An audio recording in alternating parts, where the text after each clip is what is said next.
DCB മീഡിയയുടെ പുതിയൊരു വീഡിയോയിലേക്ക് സ്വാഗതം. ഇന്ന് ഏപ്രിൽ 21 ചൊവ്വ.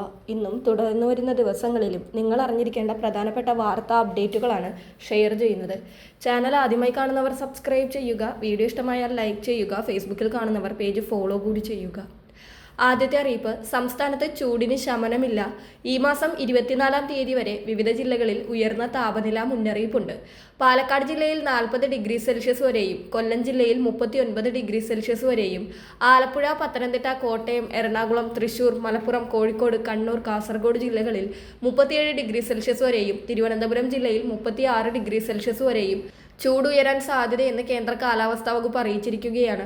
സാധാരണയേക്കാൾ 3 മുതൽ 4 ഡിഗ്രി സെൽഷ്യസ് വരെ ചൂട് ഉയരാനാണ് സാധ്യത. ഉയർന്ന താപനിലയും ഈർപ്പമുള്ള വായുവും കാരണം ഈ ജില്ലകളിൽ മലയോര മേഖലകളിലൊഴികെ ചൂടും അസ്വസ്ഥതയുമുള്ള കാലാവസ്ഥയ്ക്ക് സാധ്യതയുണ്ട്. അതിനാൽ തന്നെ പൊതുജനങ്ങൾ ജാഗ്രത പുലർത്തണമെന്ന അറിയിപ്പും എത്തിയിട്ടുണ്ട്. അടുത്ത അറിയിപ്പ്, ഒരിടവേളയ്ക്ക് ശേഷം സംസ്ഥാനത്ത് സ്വർണ്ണവിലയിൽ മാറ്റമില്ലാതെ തുടരുകയാണ്. 1,13,880 രൂപയാണ് ഒരു പവൻ സ്വർണത്തിന്റെ ഇന്നത്തെ വില.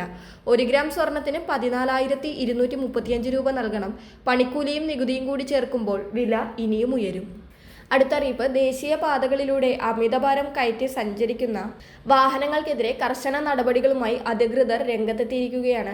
2026 ഏപ്രിൽ 15 മുതൽ പ്രാബല്യത്തിൽ വന്ന പുതിയ നിയമപ്രകാരം നിശ്ചിത പരിധിയിൽ കൂടുതൽ ഭാരം കയറ്റുന്ന വാഹനങ്ങളിൽ നിന്ന് അധിക ടോൾ ഈടാക്കി തുടങ്ങിയിട്ടുണ്ട്.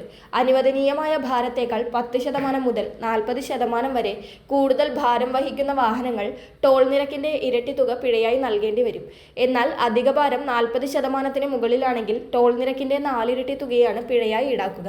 ഇതിനു പുറമെ ഫാസ്ടാഗ് വിവരങ്ങളുടെ സുതാര്യത ഉറപ്പാക്കുന്നതിന്റെ ഭാഗമായി വാഹനത്തിന്റെ രജിസ്ട്രേഷൻ നമ്പറും ടാഗിലെ വിവരങ്ങളും തമ്മിൽ പൊരുത്തക്കേടുകൾ കണ്ടെത്തിയാൽ അത്തരം ഫാസ്ടാഗുകൾ ഉടനടി ബ്ലാക്ക് ലിസ്റ്റ് ചെയ്യുമെന്നും national highway authority of India അറിയിച്ചിട്ടുണ്ട്. അടുത്ത അറിയിപ്പ്, റേഷൻ വിതരണവുമായി ബന്ധപ്പെട്ടതാണ്. ഏപ്രിൽ മെയ് മാസങ്ങളിലെ റേഷൻ സിവിൽ സപ്ലൈസ് ഡിപ്പാർട്ട്മെന്റ് ഒരുമിച്ച് പ്രഖ്യാപിച്ചിരുന്നു.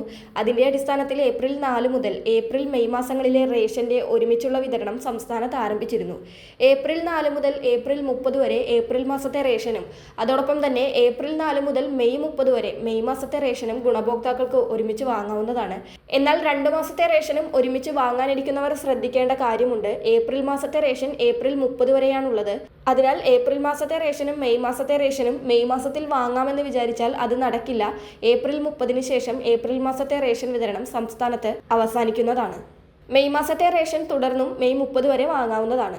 എന്നാൽ ഏപ്രിൽ മാസത്തിൽ മെയ് മാസത്തെ റേഷൻ കൂടി വാങ്ങിയവർക്ക് പിന്നീട് മെയ് മാസത്തിൽ റേഷൻ ലഭിക്കില്ല. അതിനാൽ 2 മാസത്തെയും റേഷൻ ഒരുമിച്ച് വാങ്ങാനിരിക്കുന്നവർ അത് ഏപ്രിൽ 30-ന് മുൻപായി തന്നെ വാങ്ങുവാൻ ശ്രദ്ധിക്കുക. ഏപ്രിൽ 30 കഴിഞ്ഞാലും മെയ് മാസത്തെ റേഷൻ സംസ്ഥാനത്ത് വിതരണം ഉണ്ടാകുന്നതാണ്. വളരെ പ്രധാനപ്പെട്ട ഈ വാർത്താ അപ്ഡേറ്റുകൾ മറ്റുള്ളവർക്ക് കൂടി ഷെയർ ചെയ്യുക.